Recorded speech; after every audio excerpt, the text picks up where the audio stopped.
This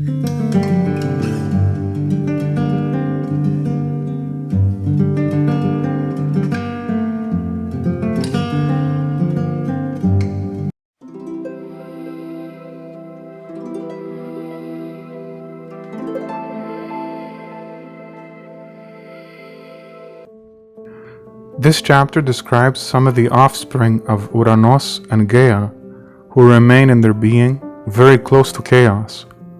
They are creatures of almost uncontrollable power, and they connect our thoughts and actions to violence. These terrible sons, who embody the masculine essence of opposition, include Kronos, as well as the Cyclopes or Cyclopes, and the Hekatoncheires. What is opposition? It's the force behind reactions we experience in our life, such as repulsion and revulsion. This force is qualified by pushing and pulling, which break things apart. This surging power is the direct presence of chaos in the world. When we encounter it, we know we're in the presence of chaos. Insolence, arrogance, and violence are some of its most recognizable symptoms. It is because of this opposition that we experience uneasiness and we feel unstable. It is also because of opposition that we experience a desire to battle, to win, and to vanquish. These qualities define these sons of Uranos and Gaia and their eternal actions, but these qualities also define our own thoughts whenever we are in the presence of this power. Such a force brings us to confront power. Last, after these, most terrible of sons, the crooked scheming Kronos came to birth, who was his vigorous father's enemy. Again, she bore the Cyclopes, whose hearts were insolent, Vrondis and Steropis, and proud-souled Argis, those who found and gave the thunder and the lightning bolt to Zeus. The chaotic nature that pulls and pushes conscious beings' minds from focusing is what manifests masculinity into our world.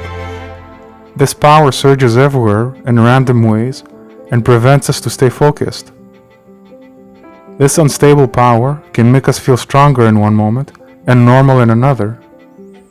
Although it appears to be liberating, in fact, it traps the mind into cycles of negative thoughts. One chaotic emotion leads to another negative state of mind. Being offended leads to being angry. Being angry leads to being aggressive. And then being aggressive leads to taking action. When this cycle of negative thoughts is unleashed on another, that person also will be caught in a similar chaotic cycle, being angry until he takes violent action. These cycles in our consciousness reflect the unseen realm of chaos. There is incredible power surging in and out as bursts, and these cause distortions and deformations in reality. These abnormalities are represented with the Hecatoncheires, which are described as having 100 arms and 50 heads. Then Uranos and Gaia bore 3 sons, mighty and violent, unspeakable, Kotos, Yiis, and Vriareos, insolent children, each with 100 arms on his shoulders, darting about, untouchable, and each had 50 heads, standing upon his shoulders, over the crowded mass of arms, and terrible strength was in their mighty forms. And yet, there is good in the masculine energies, because it is a power that can be harnessed for purpose, for dedication, and for work. When the masculine forces are directed towards a goal, which is a type of focus, good things actually develop, and situations change. This chaotic reality is embodied in the Cyclopes, the Cyclopes, who are represented with a circle on their forehead, stuck in cycles of negative thoughts. And yet, when guided properly, the Cyclopes can work to produce incredible creations that manifest great power. They were like other gods in all respects, but that a single eye lay on their brow of each, and from this they received the name Cyclops, from the one round eye which lay set in the middle of each forehead. Strength and energy and craft were in their works. Uranos, who was focused on the end goal of all things, is aware that the masculine forces will lead to destruction and suffering. The chaotic power that emerges in existence needs to be contained. It needs to be guided towards a path, in other words, so that destruction and suffering will be minimized. The masculine forces appear in unconsciousness when we are challenged. This is represented in the poem by Hesiod as a father who contaminates himself with loathing for his own sons, because he knows what they have the potential to do. He wants to prevent them from becoming dangerous and destructive. To loathe wickedness and to take action against undiscipline also exists because of the masculine forces in existence.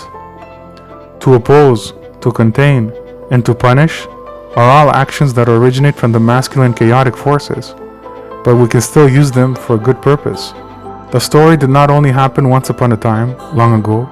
It is an ongoing process where Uranos eternally sees the end goal of violence and arrogance and guides all conscious beings to be productive, even though he knows that many will succumb to violence and destruction. The great God of heaven wants all conscious minds to use their powers for a purpose. This is to show us that we need to have an end goal, otherwise we will be plunged back into cycles of chaos. And these most awful sons of earth and heaven were hated by their father from the first.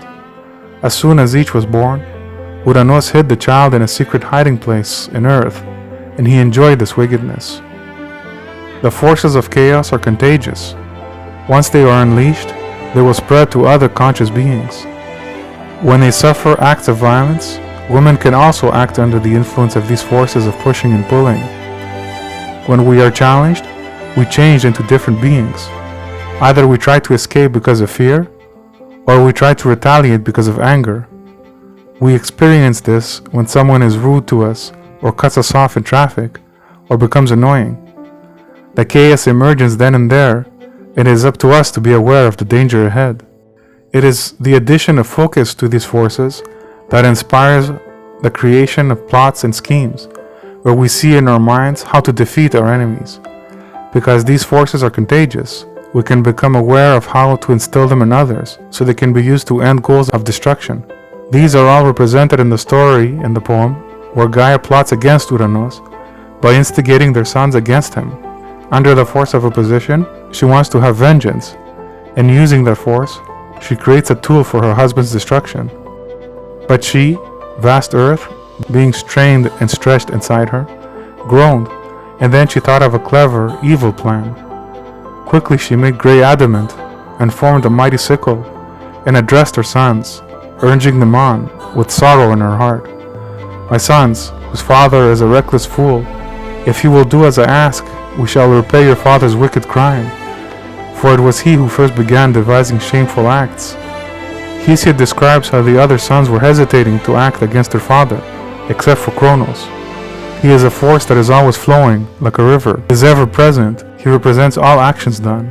The actions and reactions of conscious beings, done without considering the consequences, are flowing directly from Kronos. We just act, and the more we act in this path, the more we lose our control of our actions. There is a Kronos flowing in all our souls all the time, and this divine force pushes us to perpetually act, often without considering any consequences. We are in automatic mode often, because actions and reactions are continuous. Action is what forces things to change and to be destroyed. All of our combined experiences are manifestations of the eternal activity of the gods.